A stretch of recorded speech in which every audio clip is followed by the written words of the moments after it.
So talk a little bit about what are some, I guess kind of start for the basics. Sure. For people who may not know what an app is, which I know sounds crazy in this Right. day and age. What is an app? So an app is a tool that's going to be used on a smartphone, a majority a smartphone, tablet. That's kind of where it all began. You can now have apps on your computers and your laptops, but for the most part, when we speak about apps, they're going to be on a smartphone. So not a flip phone, not a BlackBerry, but a smartphone, Android or an iOS or iPhone. And they can range anywhere from a traffic app to a social media app to a check your stock app. So, what are some, I guess, are teens using these apps on their? Yeah. So, in the real world, students or kids 13 and above are supposed to be using them. In reality, children that are 13 and below are using them now as well.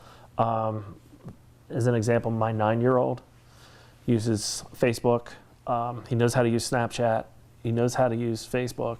Doesn't have a dedicated account, but a 9-year-old has that account, but I have control. But teens, even college kids are using apps and social media almost every day. What are some apps that teens are using that are popular with teens that parents should know about? The basic apps that they probably should know about are Facebook, Snapchat, Twitter, and in some cases, depending on the region, there's an app called Yik Yak that's on its way out, but there's an app called Yik Yak that's an anonymous app. Are there any concerns about those particular apps? And then if so, what are the concerns about them? Well, I think there's a concern about all the apps, especially for teenagers. What you're looking at is unfettered access to an app can give you information that maybe you shouldn't have, such as adult content, content that's maybe not appropriate for that age group. So, 13 to 18, for example, there's certain content out there that should probably not be being exposed to students, but it is.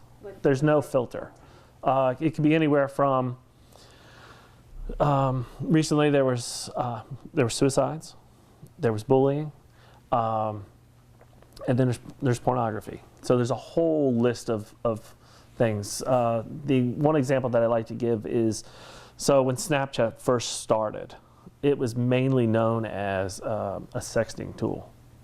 So kids were grabbing it, taking the pictures, sharing them, and the benefit of the tool, or Snapchat, the app, was that the image would disappear.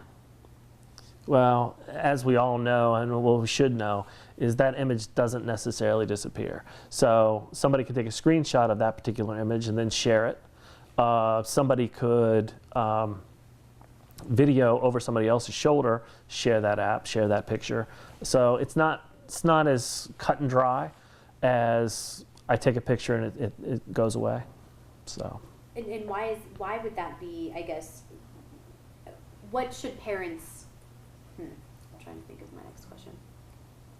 When it comes to Snapchat, what are some warning signs or what are some things that parents should look for if their child is using Snapchat and may not be using it in the right way? Or well, it's difficult to say using it in the right way, right? Because everybody uses it differently.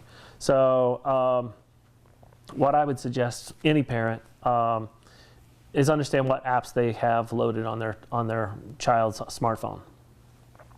Learn those apps. Learn how to use them. They may not become the friend of the parent. The child and the parent may not become friends, but at least they understand how it works. That's probably the biggest barrier for most adults, is understanding how the apps work and what the apps can share. Right? It's always on Snapchat. If it's on a smartphone, how much trouble can it get into? So learn what the apps do, practice and use them. I mean, that's the best advice that I can give you. And what are the concerns with Facebook Live and Yik Yak? So there's a lot of Yik Yak is an anonymous app that that was used heavily the last few years, basically cyberbullying. So what was happening is people could get on, it didn't matter who you were, and you could start to say things about other people. And it's almost, you don't even have to say that by name, but give enough description where most people know who they are that go to that particular school, and then they would go back and they can just pile on. And then if you're the person being attacked, obviously that's another issue, that you know that you're being attacked, but there's not a whole lot you can do. So Yik Yak and some of the other apps have tried to geofence, which means kind of block an area around the property to prevent that from happening. But as we kind of talked about on the way, that geofence doesn't cover the whole area, so it doesn't cover a whole neighborhood. So a student may go to school in one particular area, but as soon as they're outside that area, that bullying can happen out that way. Snapchat, on the other hand, that's a totally different app. You have to have a login, and most of the things that you're going to have to watch out for that is the students and the kids not understanding that the information that they're sharing isn't really private. Again, it goes back to being able to video screenshot. You're alerted when somebody takes a screenshot, but once you're alerted and it happens, there's not a whole lot you can do about it. And what about Facebook Live? Facebook Live is something that Facebook themselves have decided that that's where they want to head. They want to have a live video feed, and they're trying to push everybody that way. So even if you go on today, a lot of times you'll see at the top, try Facebook Live. They're doing a lot of television ads where they'll say try Facebook Live. They want people to use that tool because they feel, and rightly, that the technology is headed that way, where everything is going to be real-time live. The problem with that is, last year, for example, there were 56 incidents where it was either bullying, burglary, and then there were a couple suicides just in the past couple weeks that were broadcast. Again, what happened is they were not only broadcast, but somebody pulled them down and then they posted them on other sites. So YouTube, some of the Ustream sites. So once it's out, it's out. So the genie's out of the bottle, and there's not a whole lot you can do.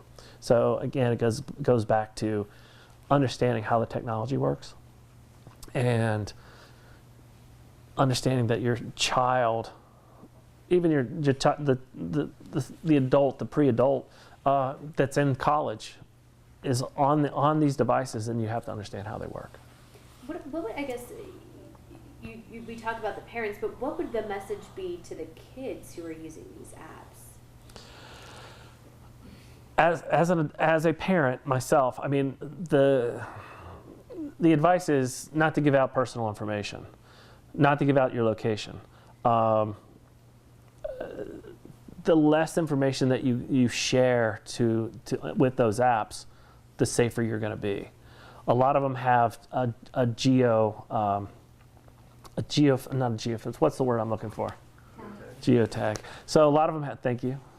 So a lot of them have a geotag, and what that geotag is allows the person that is watching the video to know exactly where you are when you're posting.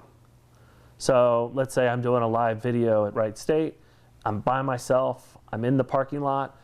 Guess what? Everybody that's in that vicinity watching that video know exactly where I am. I may be sitting in my car, I may feel like I'm safe, but not necessarily. So the less information that you share, the better off you are. Which is difficult with social media. Oh, absolutely. I mean, not only do you have your image, a lot of times you have your name, and then with the geofencing. And even with the geofencing with Facebook, you still have the same problem with the geotags. And the geotags that are in your photo. So when you share a photo, your photo has a geotag that says, hey, I'm at Wright State today.